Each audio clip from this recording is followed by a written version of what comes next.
Ketika itu Mbok Dek dan juga keluarganya itu kayak sepakat. Mereka tuh kayak merasakan sesuatu yang aneh di pekarangan rumahnya. Dan karena inilah Mbok Dek dan juga keluarganya ini memutuskan untuk bertanya kepada orang pintar. Ketika bertanya ini sebetulnya dari baru naik ke mobil dan menuju ke tempat orang pintar ini, bapaknya Mbok Dek bilang, kok mobil terasa sangat berat sebetulnya. Ketika itu yang pergi kan cuma mereka berenam. Ibunya, bapaknya, Mbok Dek, Mbok Komang, Beli Gede, dan juga adik Ketut. Tapi bapaknya yang menyetir ini kayak bilang, kok mobil terasa sangat berat ya?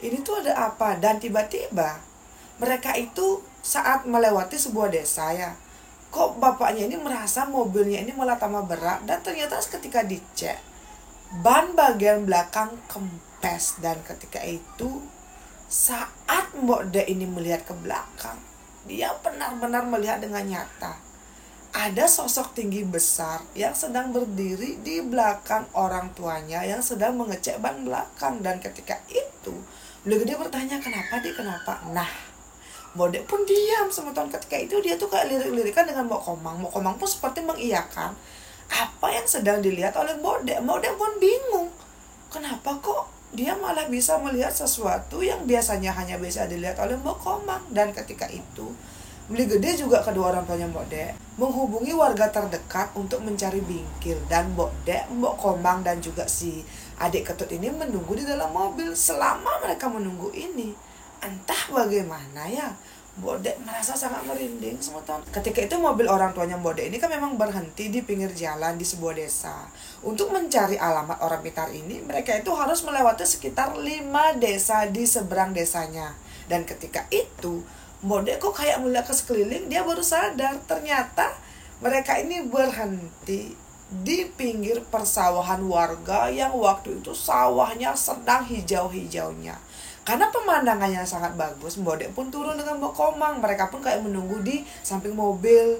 Dan ketika itu ya, orang tuanya Mbok Dek ini kan pergi berjalan kaki untuk meminta tolong kepada warga.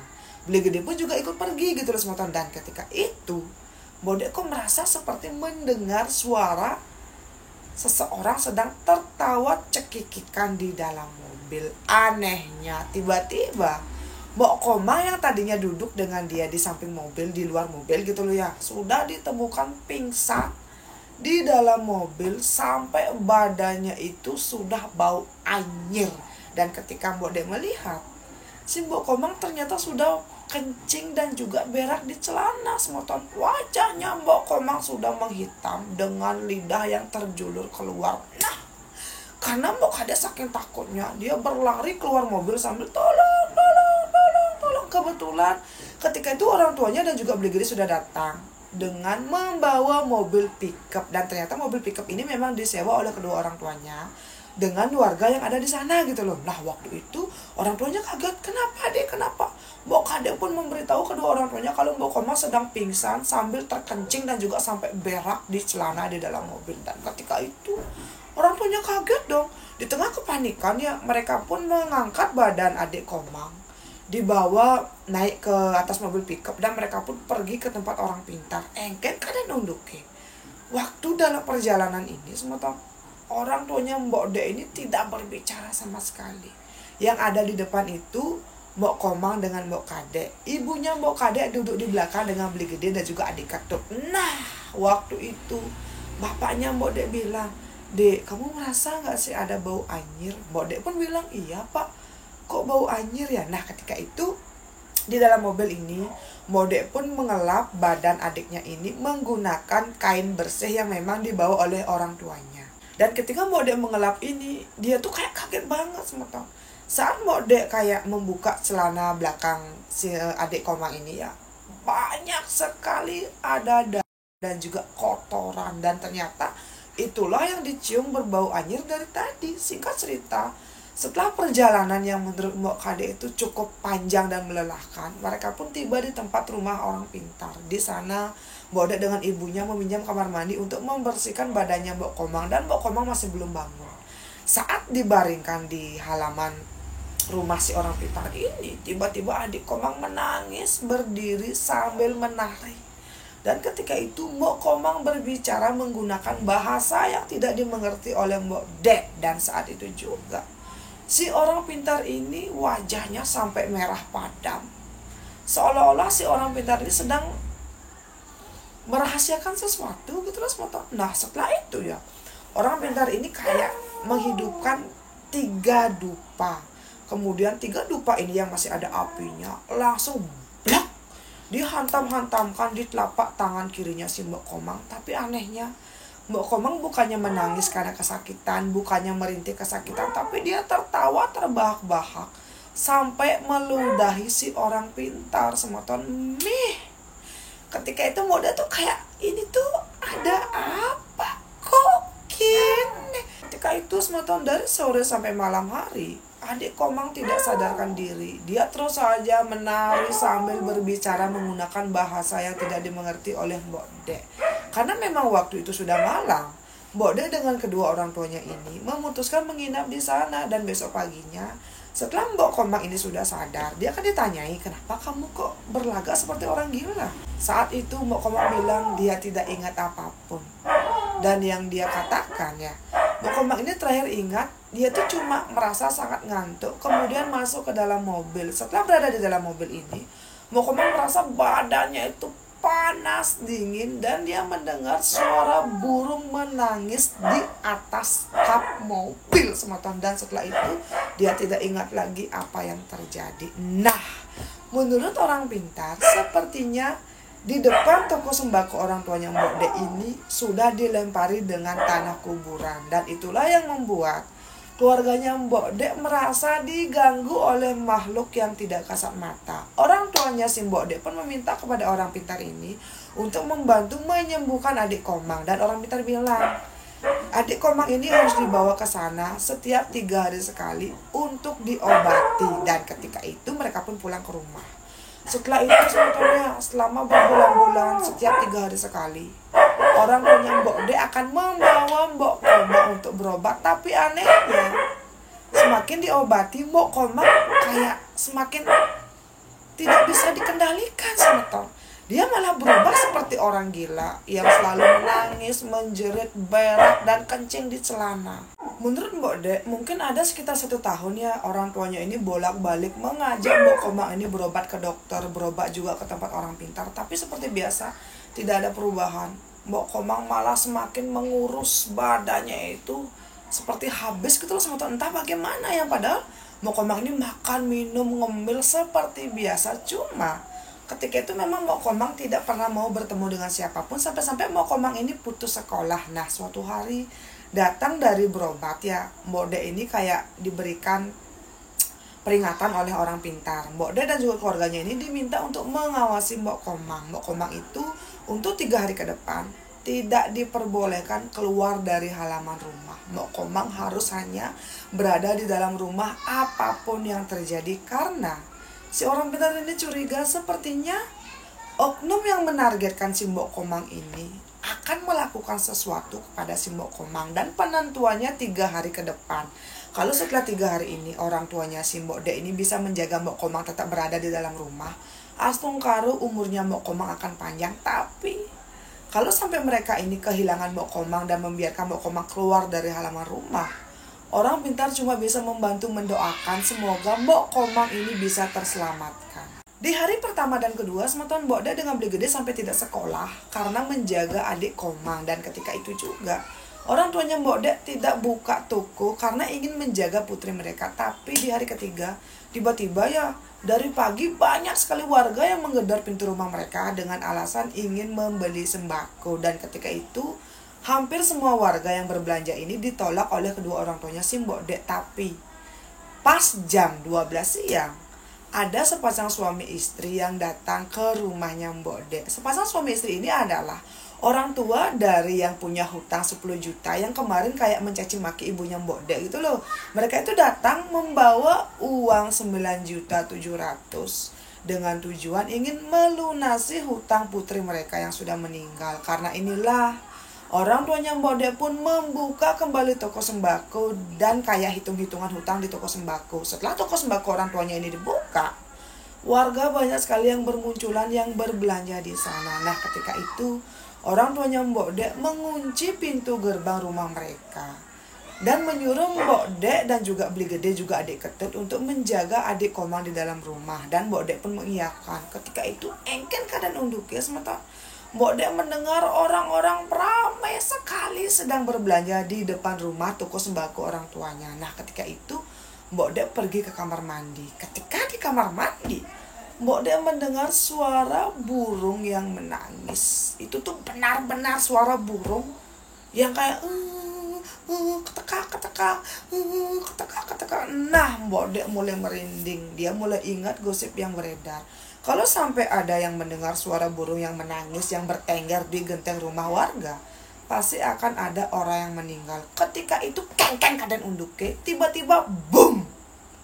Mbok Dek sangat ingin mencari adik Komang. Saat Mbok Dek ini keluar dari kamar mandi, juk keng-keng keadaan unduke, tiba-tiba di depan pintu kamar mandi ya ada katak yang sangat besar yang sedang bertumpuk semua tompi. Karena kaget Mbok Dek pun wablak.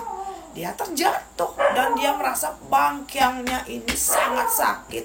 Karena bangkiangnya ini kayak terbentur di kloset belakang. Ketika itu Mbok Dek berusaha bangun dengan memegang, aduh kok sakit sekali gitu lah semoton. Nah saat itu semotonnya dari arah kamar mandi belakang menuju ke kamar yang Mbok Dek ini lumayan jauh semoton. Karena pekarangan rumahnya Mbok Dek kan lumayan besar. Ketika itu Mbok Dek masuk dan juga memanggil Beli Gede. Ternyata Beli Gede sedang berada di luar rumah karena membantu kedua orang tuanya berjualan. Dan ketika itu Mbok Dek mendengar adik Ketut sedang menangis sambil memanggil Mbok Komang, Mbok Komang, Mbok Komang. Nah Mbok Dek pun dengan masih menahan rasa sakit di pinggangnya berlari dari halaman belakang menuju ke dalam kamar. Dan ketika itu semeton Mbok Dek melihat Mbok Komang yang sedang tertidur di atas kasur.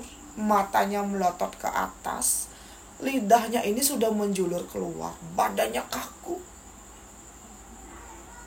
boom, tidak bisa digerakkan. Dan ketika itu Mbok Dek melihat ya, gimana aja seolah-olah ada bekas cekikan yang kayak memegang leher si adik Komang. Nah saat itu karena saking takutnya Mbok Dek pun berlari keluar rumah membuka pintu gerbang. Dan dia tuh memanggil kedua orang tuanya. Saat itu juga orang tuanya dan juga warga yang mendengar teriakan Mbok Dek histeris pergi ke kamarnya Mbok Dek. Dan ternyata Mbok Komang ditemukan sudah kaku, badannya sudah menghitam dengan posisi matanya terbelalak ke atas sambil lidahnya ini menjulur keluar semua. Dan anehnya semua badannya si Mbok Komang ini menghitam, hanya lidahnya lah yang tetap terlihat merah.